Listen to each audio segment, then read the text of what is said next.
शेख हसीना को वापस भेजने की बात की गई थी, लेकिन शेख हसीना क्या वाकई में वापस जाना चाहती हैं? शेख हसीना ने अपने कार्यकर्ताओं को जो संबोधित किया उसमें उन्होंने मोहम्मद यूनुस और उनके ग्रामीण बैंक का पूरा कच्चा चिट्ठा खोला है कि बांग्लादेश लालमोनेर घाट, जो कि वर्ल्ड वॉर 2 की एक एयर स्ट्रिप है, एक एयर बेस है जिसका अंग्रेज इस्तेमाल किया करते थे, वो बहुत सही नहीं होती या सही नहीं है। तो बांग्लादेश ने अभी तक इनका कोई खंडन क्यों नहीं किया है? शेख हसीना ने क्या वाकई बांग्लादेश वापसी के संकेत दिए हैं? और अगर वो बांग्लादेश वापस जाने वाली हैं या सोच भी रही हैं तो ये उनके लिए कितना मुश्किलों भरा हो सकता है?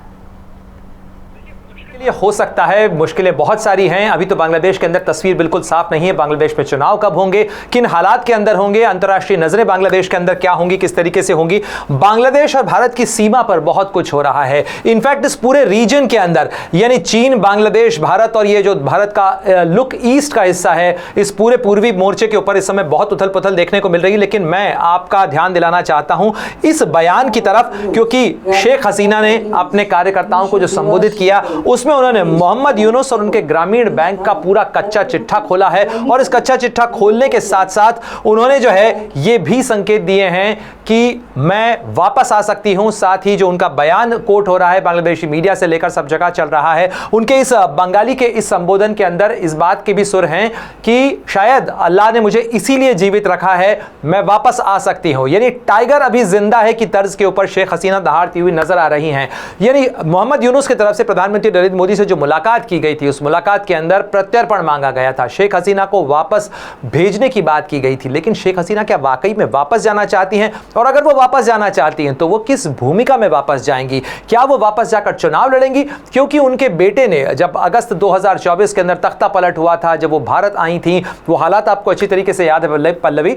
लेकिन उस हालात के अंदर सजीब जावेद, जो कि शेख हसीना का बेटा है, उसकी तरफ से बयान आया था। करीब 77 साल से ज्यादा की उम्र है शेख हसीना की, और उस समय तक जो सजीब वाजेद हैं उनकी तरफ से बयान आया था कि अब लगता नहीं है, शेख हसीना और हमारे परिवार ने सब कुछ दिया है बांग्लादेश के लोगों के लिए, लेकिन जिस तरीके का बर्ताव मिला, जिस तरीके का व्यवहार हुआ, उसके बाद लगता नहीं है कि वो वापस जाएंगी। लेकिन उसके बाद बहुत कुछ बदला है बांग्लादेश के हालात में ही नहीं, बल्कि अमेरिका के अंदर जो राजनीति का बदलाव हुआ है। डोनाल्ड ट्रंप जिस तरीके से आए हैं, जिस तरीके से प्रधानमंत्री मोदी के बगल में बैठ के डोनाल्ड ट्रंप ने मीडिया के सवालों पर कहा था कि बांग्लादेश हमारे लिए हमें लगता है कि इस मामले पे ज्यादा हमें देखने की जरूरत नहीं है, क्योंकि भारत के प्रधानमंत्री यहां बैठे हुए, वो लगातार बांग्लादेश को देख रहे हैं। बांग्लादेश के मुद्दों पर अगर हमें कुछ जानना है, पूछना है, तो हम प्रधानमंत्री से जान लेते हैं, पूछ लेते हैं। यानी एक तरीके से अमेरिका ने इसे वाया इंडिया करार दे दिया था। यह बड़ा झटका था मोहम्मद यूनुस के लिए। मोहम्मद यूनुस ने बिम्स्टेक की बैठक के अंदर कुछ दिन पहले ही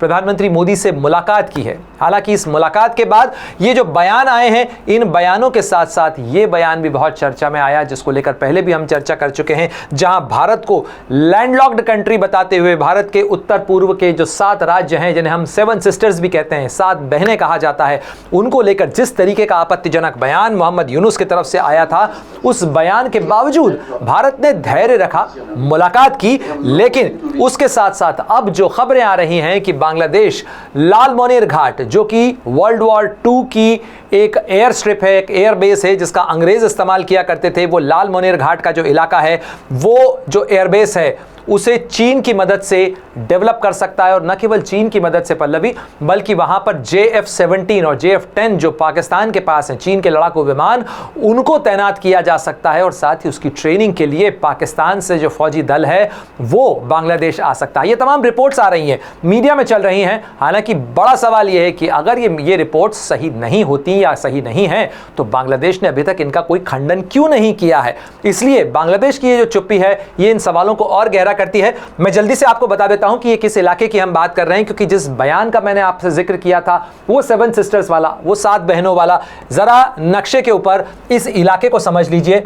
ये बांग्लादेश देख रही हैं आप, और ये बांग्लादेश का सिलीगुड़ी बॉर्डर से बिल्कुल लगा हुआ ये इलाका है। ये जो रेड डॉट आप देख रही हैं, ये जो इलाका है, ये इलाका है। अगर हम इसे जूम करें तो आपको अच्छे से समझ में आ जाएगा कि ये भारत के लिए कितना संवेदनशील हो सकता है कि इस इलाके पर अगर चीन और पाकिस्तान मिलकर बांग्लादेश की मदद से एक एयरबेस बना रहे हैं, जो कि ये आप देखिए इंटरनेशनल बॉर्डर जो है भारत और बांग्लादेश के बीच की, उससे बिल्कुल सटा हुआ एयरबेस है। इसे लाल मोनीर हाट कहा जाता है। तो इस लाल मोनीर हाट के इलाके के अंदर, अगर ये भारत के कूच बिहार इलाके के ठीक अक्रॉस है, बोंगईगांव जो है असम का, वो वहां से बिल्कुल नजदीक में है। और सिलीगुड़ी का जो कॉरिडोर है, ये है सिलीगुड़ी कॉरिडोर, जिसे चिकन नेक भी कहा जाता है। ये भारत के लिए सामरिक लिहाज से बहुत संवेदनशील है, बहुत सेंसिटिव है भारत के लिए। और भारत ने भी यहां पर अपना जो फोर्टिफिकेशन है वो मजबूत किया है पिछले कुछ समय से, क्योंकि भारत ने S-400 को यहाँ पर तैनात किया है। इसके अलावा जो राफेल लड़ाकू विमान है, उसका बेस भी यहाँ पर तैयार किया गया है इस रीजन के अंदर, ईस्टर्न कमांड की जो भारतीय वायुसेना की है। तो इसलिए इस इलाके के अंदर काफी कुछ जो है वो चल रहा है। अगर आप ये वीडियो YouTube पर देख रहे हैं तो हमारे चैनल को सब्सक्राइब कर बेल आइकन दबाएं, और Facebook पर देख रहे हैं तो हमारे पेज को लाइक करें। 8 मिलियन प्लस सब्सक्राइबर, आपके इस भरोसे के लिए बहुत धन्यवाद।